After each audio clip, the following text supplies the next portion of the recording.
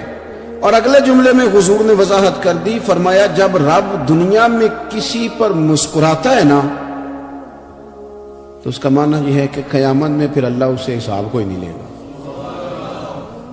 جس پر اللہ دنیا میں مسکرا دیا اس سے کوئی حساب، تو وہ کام ڈھونڈنے چاہیے نا جس سے اللہ مسکرائے۔ ویسے کبھی ہم ایسا کرتے ہیں کہ نہیں کہ کسی کو راضی کیا جائے؟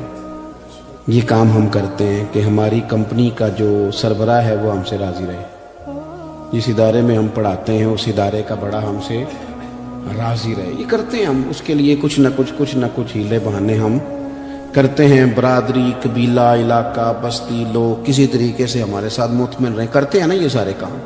اس میں تھوڑی مشکل بھی ہمیں آتی ہے لیکن کرتے ہیں، کیا کریں۔ گھر میں بھی کئی دفعہ ایسا ماحول بنانا پڑتا ہے۔ چلیں ایک اور میٹھی مثال دیتے ہیں، زیادہ سمجھ میں آئے گی۔ چھوٹا بچہ خوش رہے، آپ اس کے لیے محنت نہیں کرتے؟ وہ چھوٹا ہے، اس کو خوش کرنا فرض ہے ابا پہ، لیکن وہ کہتا ہے کہ میں نے موٹر سائیکل لینا ہے۔ چھوٹا ہے، چلا ہی نہیں پائے گا، تو ابا پھر اسے راضی کرتا ہے، کہتا ہے بیٹے چھوٹا سائیکل لے لے، چل میں تجھے اڑانے والا جہاز لے دیتا ہوں۔ مقصود کیا ہے کہ اس کو ناراض نہیں کرنا، یہ روئے نہ، اس کا دل نہ ٹوٹے۔ ہو یارو سنو نا میں کیا کہہ رہا ہوں، اگر چھوٹے بچے کے لیے وہ چیزیں ڈھونڈتے ہو، میرے ابا جی نا اپنے نواسے کے لیے کھلونا لے کے آئے، تو بچہ بڑا ہی کھیلا، تو ابا جی کہنے لگے لو پیسے پورے ہو گئے میرے۔ بچے کو پسند بڑا ہے نا، پیسے پورے کر چھڑے نے، انہیں دیکھو نا جی کتنا اس کو راضی ہوا ہے۔ تو انسان کیا کرتا ہے کہ کوشش کرتا ہے، چھوٹا بچہ بھی ناراض نہ ہو تو وہ چیزیں وہ ڈھونڈتا ہے کہ اس کو کیا پسند ہے، چاکلیٹ لے جاؤں، فلاں چیز لے جاؤں، آئس کریم لے جاؤں۔ تو ایک بچے کے لیے، گھر کے لیے، سربراہ کے لیے اتنی محنت کرتے ہو، تو وہ کام بھی ہمیں ڈھونڈ کے تلاش کرنے چاہیے نا، جس سے رب راضی ہوتا ہے، اللہ راضی ہوتا ہے۔ بتاؤں وہ کون کون سے کام ہیں؟ نبی کریم صلی اللہ تعالی علیہ وسلم نے ارشاد فرمایا 3 لوگ ہیں جنہیں دیکھ کے رب مسکراتا ہے۔ یا رسول اللہ صلی اللہ علیہ وسلم وہ کون کون سے؟ تو محبوب فرمانے لگے ایک وہ بندہ ساری مخلوق سوئی ہے، آدھی رات ہے، رات کا پچھلا پہر ہے، اس نے اٹھ کے وضو کر لیا، مصلی پہ کھڑا ہو گیا خدا کی یاد میں، فرمایا اسے دیکھ کے رب مسکراتا ہے جو اس کی شان کے لائق ہے۔ مسکراتا ہے اللہ۔ یہ تو سونے کا ٹائم تھا، یہ تو گہری نیند آنے کا وقت تھا، رات کا پچھلا پہر۔ رات پوے تے بے درداں نو نیند پیاری آوے، تے درد منداں نو یاد سجن دی ستیاں بھی آن جگاوے۔ اور ساون کی کالی راتوں میں جب بوندا باندی ہوتی ہے، وہ راتوں کو اٹھ اٹھ روتے ہیں جب خلقت ساری سوتی ہے، اللہ مسکراتا ہے۔ اور سننا میرے بھائی، میرے نبی پاک صلی اللہ تعالی علیہ وسلم فرماتے ہیں جب مسلمان نماز کے لیے صفیں بناتے ہیں نا، ترتیب لگ رہی ہوتی ہے، اب اللہ کی بارگاہ میں کھڑے ہوں گے، قیام کریں گے، رکوع کریں گے، سجود کریں گے، فرمایا جب مومن صفیں بناتے ہیں تو رب دیکھ کے مسکراتا ہے، مسکراتا ہے۔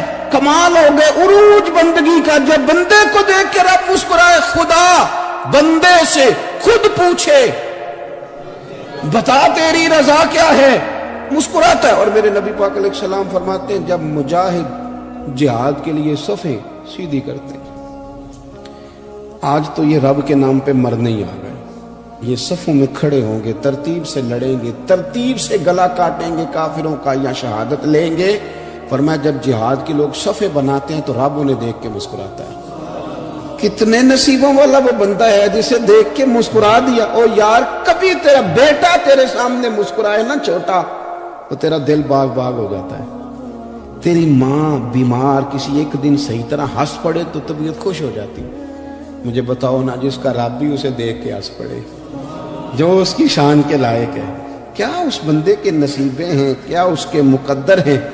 آپ اس مقام پر اپنے آپ کو لائیں۔ اب دیکھیں نا یہ حدیث آپ نے سن لی، اب ہم نے نا اس طرح صفحے نہیں بنانے جو اس طرح ساری دنیا، اب ذرا صفحے بھی شوق سے بنائیں گے، آپ ذرا تھوڑا سا شوق پیدا کریں گے، بھئی یہ تو میں وہ کام کرنے لگا ہوں جسے دیکھ کے رب مسکراتا ہے۔ نبی پاک صلی اللہ علیہ وسلم نے فرمایا جب کوئی بندہ توبہ کرتا ہے نا، ہم توبہ کا رٹا لگاتے ہیں، یا اللہ میری توبہ یا اللہ۔ اور توبہ کا تو مطلب یہ ہے کہ پچھلے گناہوں سے پکی توبہ، آج کے بعد یہ غلطی نہ کرنے کا پکا وعدہ۔ تو نے ساری شب برات رو کے گزاری ہے، بتا سویرے جھوٹ جوڑنے کا ارادہ ہے تیرا؟ آج کے بعد رشوت تو نہیں نہ لے گا، ملاوٹ تو نہیں نہ کرے گا، یہ توبہ ہے۔ اور اگر سارے کام اسی طرح کرنے ہیں تو پھر یہ توبہ کا رٹا ہے، جتنا مرضی لگاؤ۔ حضرت علی بن ربیعہ رضی اللہ تعالیٰ عنہ فرماتے ہیں میں مولا علی کے ساتھ تھا، مقام حرہ کی طرف جا رہے تھے، حضرت علی نے ہاتھ اٹھا کے دعا مانگی ہماری تعلیم کے لیے، ورنہ حضرت علی ہم صحابہ کو محفوظ عن الخطا تو مانتے ہیں نا، ہاتھ اٹھا کے کہا اے اللہ ہمارے گناہ بخش دے، تیرے علاوہ کوئی معاف کرنے والا نہیں۔ اور پھر حضرت علی آسمان کی طرف دیکھا اور دیکھ کے نا حضرت علی بن ربیعہ کو تو مسکرائے۔ حضرت علی بن ربیعہ کہنے لگے حضور مسکرائے کیوں ہو؟ فرمانے لگے ایک دن میں حضور کے ساتھ اسی طرح آیا تھا، اسی طرح حضور نے دعا فرمائی تھی ہماری تعلیم کے لیے، اور پھر حضور مجھے دیکھ کے مسکرائے تھے اور فرمایا جب کوئی بندہ رب کی بارگاہ میں اس طرح استغفار کرتا ہے تو رب مسکراتا ہے اور مسکرا کے فرماتا دیکھ لو میرے بندوں کو پتا ہے کہ میرے علاوہ معاف کرنے والا کوئی نہیں، انہیں پتا ہے، تم اس کی بارگاہ میں رجوع تو لاؤ، آؤ تو صحیح توڑو سو لے کر۔ اقبال کہتے ہیں کہ موتی سمجھ کے شان کریمی نے چن لیا، قطرے دو گرے میرے ار کے انفعال کے، دو میں نے آنسو بہائے تھے تو اس کے کرم نے تو موتی سمجھ کے چن لی۔ سنو نا حضور اس استغفار کو، اللہ کو یار رات کو توبہ کر کے سونا چاہیے ہمیں، کچھ غلطیاں ہم کرنا نہیں چاہتے پر ہم سے ہو جاتی ہیں، کچھ دل ہم توڑنا نہیں چاہتے پر وہ ٹوٹ جاتے ہیں، ہماری مجبوری ہوتی ہے ٹوٹ جاتے ہیں۔ رات کو اس کی بارگاہ میں ہاتھ باندھ کے کشکول طلب دراز کر کے خوب استغفار پڑھنا چاہیے کہ مالک بندے ہیں نا کیا کریں، نفس کا ساتھ ہے، دنیا کا ساتھ ہے، خواہشات نفسانیہ، مالک معاف کر دے، درد سے توبہ، رسم نہ ہو، کہانی نہ ہو، لفظ نہ ہو، جملے نہ ہو، اور جناب ایسے لوگوں کے بیچ بڑے ہاتھ باندھ کے اور بڑا کوئی ضرورت نہیں، آپ اکیلے اپنی چارپائی پہ بستر کے اندر منہ دے کے بھی درد سے کہیں گے نا معاف کر دے تو وہ تو مہربانی بڑا ہے۔ میرے نبی پاک صلی اللہ علیہ وسلم مثال دیتے ہیں، فرمایا ایک آدمی صحرا میں جا رہا، صحابہ سے حضور خطاب کر رہے ہیں، فرمایا ایک آدمی صحرا میں جا رہا تھا، اس نے اپنی اونٹنی پہ کھانا پانی پیسے ہر چیز رکھی ہوئی تھی، صحرا تھا بہت بڑا، درمیان صحرا کے گیا تو تھوڑا سا سستانے کے لیے آرام کرنے کے لیے اونٹنی سے نیچے اترا، اب اس نے اونٹنی کی لگام اونٹنی کی نکیل اپنے سرہانے کے نیچے رکھی، ہاتھ کے ساتھ پکڑی اور سو گیا۔ تھوڑی ہی دیر کے بعد جب اس کی آنکھ کھلی تو دیکھا اونٹنی غائب ہے۔ صحرا میں وہ پیدل نہ آگے جا سکتا ہے نہ پیچھے جا سکتا ہے، نہ دائیں نہ بائیں، کھانے کو روٹی نہیں، پینے کو پانی کا قطرہ نہیں، تھوڑا ادھر بھاگا ادھر بھاگا، تھک گیا۔ کریم محبوب فرماتے ہیں وہ پوری طرح نڈھال ہو گیا اور مایوس ہو گیا، معاذ اللہ، مایوس ہو کے دوبارہ اسی جگہ آ کے لیٹ گیا جہاں پہلے لیٹا تھا، انتظار کرنے لگا کہ اب موت ہی آئے گی، آخری وقت ہے، نہ میں پیدل یہ صحرا کراس کر سکتا ہوں، نہ پیچھے جا سکتا ہوں، نہ کھانا ہے نہ پانی ہے، سوائے موت کے کوئی سہارا نہیں۔ حضور فرماتے ہیں وہ رستے میں دوبارہ لیٹ گیا، اچانک اس نے رخ بدلا تو اونٹنی سامنے کھڑی تھی۔ حضور نے صحابہ سے پوچھا بتاؤ نا اسے بھلا کتنی کو خوشی ہوگی؟ یا رسول اللہ جسے نئی زندگی مل گئی ہے۔ آپ دیکھیں نا سارے ڈاکٹروں نے کہہ دیا کہ اس کے جو گردے معدہ جگر ہر چیز ختم ہے، گھر لے جاؤ خدمت کرو، ہر طرف پریشانی ہے۔ وہ بندہ بھی سمجھ گیا ہے کہ آخری وقت آ گیا، کل جاؤں پرسوں جاؤں، تیاری ہو گئی، سب لوگ آ گئے، باہر والے بھی آ گئے، یہ ماحول ایک عجیب رنگ اختیار کر گیا۔ اچانک ایک ڈاکٹر نے آ کے کہا نہیں نہیں غلطی لگ گئی تھی۔ مجھے بتائیے انداز کیا ہوتا ہے؟ بغیر دوائی کے بندہ اٹھ کے کھڑا نہیں ہو جاتا، او میں تو بچ گیا ہوں۔ نبی پاک صلی اللہ علیہ وسلم فرمانے لگے اس کی اونٹنی مل گئی، بتاؤ بھلا اسے کتنی خوشی ہوگی؟ یا رسول اللہ وہ تو دوبارہ دنیا میں آ گیا۔ حضور فرمانے لگے اسے کچھ بھی خوشی نہیں ہوئی۔ جب کوئی رب کا گناہگار بندہ آ کے توبہ کرتا ہے، رب کو اس سے کئی گنا زیادہ خوشی ہوتی ہے۔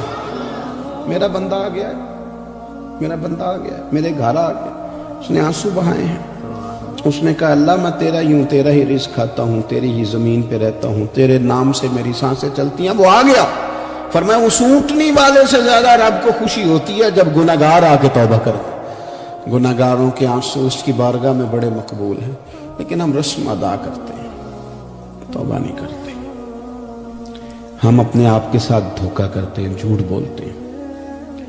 ہم بندہ کوئی ناراض ہو جائے تو ہمیں کو نہیں نیند آتی، اس کے گھر چلے جاتے ہیں۔ ہم اپنے سارے رشتوں کو تعلقات کو مینٹین کر کے رکھنے کے عادی ہیں۔ ہمیں پتہ ہے کہ وہاں میں نہیں جا سکا تو بیٹا بھیجتا ہوں، فلاں شادی پہ میں نہیں جا سکا تو بھتیجا بھیجتا ہوں، بھائی بھیجتا ہوں، ہر تعلق کا ہم نے خیال رکھا کوئی روٹھ نہ جائے۔ لیکن کمال ہے نا، یہ نہیں سوچا کہ اگر رب روٹھ گیا، جب وہ روٹھ جائے نا تو سارے رشتے بھی بندے کے پاس موجود ہوں تو کوئی کرامت نہیں ہوتا، پھر کروڑوں روپیہ جیب میں ہوں تو ڈاکٹروں کی دوائیاں اثر نہیں کرتی۔ وہ روٹھ جائے تو پھر انسان اس طرح سے پھسلتا ہے کہ بڑے بڑے اس کے پاس دروازے ہوتے ہیں پر کسی جگہ اس کا ہاتھ نہیں لگتا. خدا را خیال کریں, دنیا روٹتی ہے تو روٹ جائے, رب رسول ناراض نہ ہونے پائیں, اس کا خیال کریں. حضور فرماتے ہیں وہ مسکراتا ہے, اسے خوشی ہوتی ہے جب کوئی اس کا بندہ اس کی طرف رجوع کرتا ہے. میرے عزیزو, رسول پاک صلی اللہ تعالی علیہ وسلم نے ان لوگوں کے تذکرے کیے جنہیں دیکھ کے رب مسکراتا ہے. ہم نا گناہگاروں پر بھی فتویٰ دینے میں جلدی کرتے ہیں اور نیکی پر بشارت دینے میں بھی جلدی کرتے ہیں, حالانکہ یہ ہماری ذمہ داری نہیں. پتہ نہیں اللہ تعالیٰ کس کو کب توفیق توبہ دے کے اپنے قریب کر لے, لیکن بڑی جلدی ہے, بڑی جلدی فتویٰ دینے میں. اور یہ فتویٰ اب صرف مفتیوں کا نہیں رہ گیا, یہ میری طرح کے آپ کی طرح کے ڈھیروں لوگ ہیں جنہوں نے جیبوں میں فتوے ڈالے ہوئے. بھئی آپ نے کیوں ذمہ داری لے لی ہے جنت میں داخل کرنے کی اور نکالنے کی؟ یہ تو میرے رب کریم کا کرم ہے, وہ جس کو چاہے جب چاہے جتنا چاہے عطا کرے.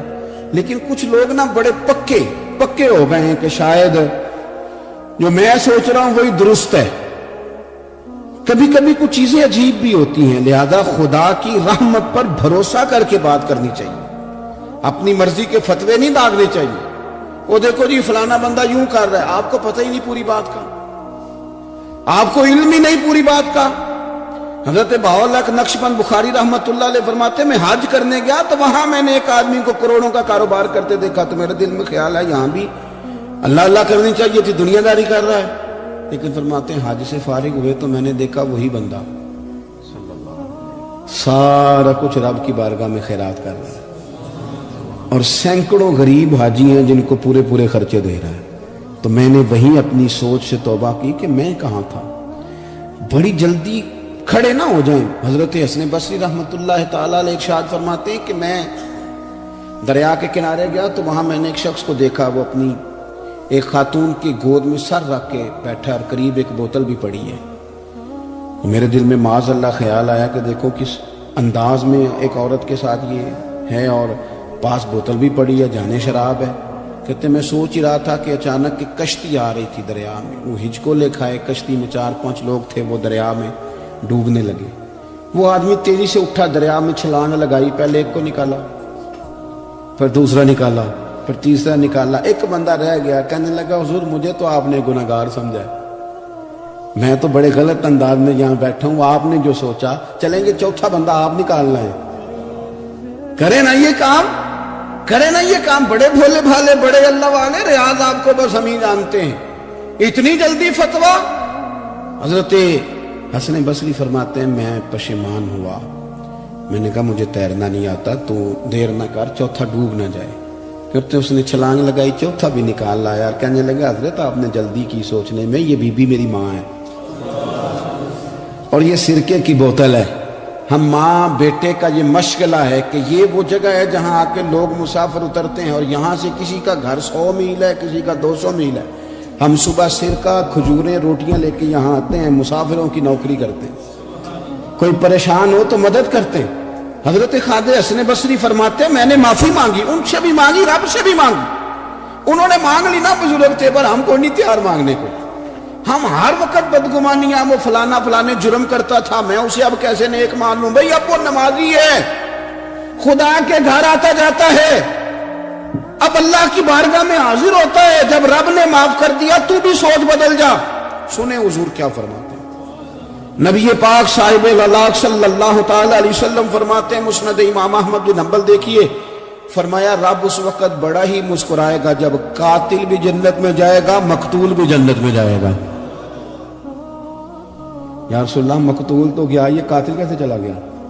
حضور فرماتے ہیں جائے گا, اور جائے گا اور رب مسکرائے گا جو اس کی شان کے لائق ہے. یا رسول اللہ کس طرح؟ تو نبی پاک صلی اللہ علیہ وسلم فرمانے لگے اس نے ایک مومن کو قتل کیا تھا, وہ شہید ہو کے جنت میں چلا گیا. اب اللہ نے بعد میں اسے توبہ کی توفیق دے دی. پہلے اس نے کلمہ پڑھا, پھر یہ میدان میں اترا, کافروں سے لڑا, یہ شہید ہوا, رب نے اسے بھی جنت دے دی. قاتل بھی جنت میں, مقتول بھی جنت میں. اور بات اتنی انوکھی ہے کہ رب دیکھ کے مسکرا رہا ہے جو اس کی شان کے لائق ہے. ہم جلدی میں ہیں, ہم انتظار نہیں کر رہے کہ شاید توبہ کر جائے, ہم انتظار نہیں کر رہے. لیکن میرے عزیز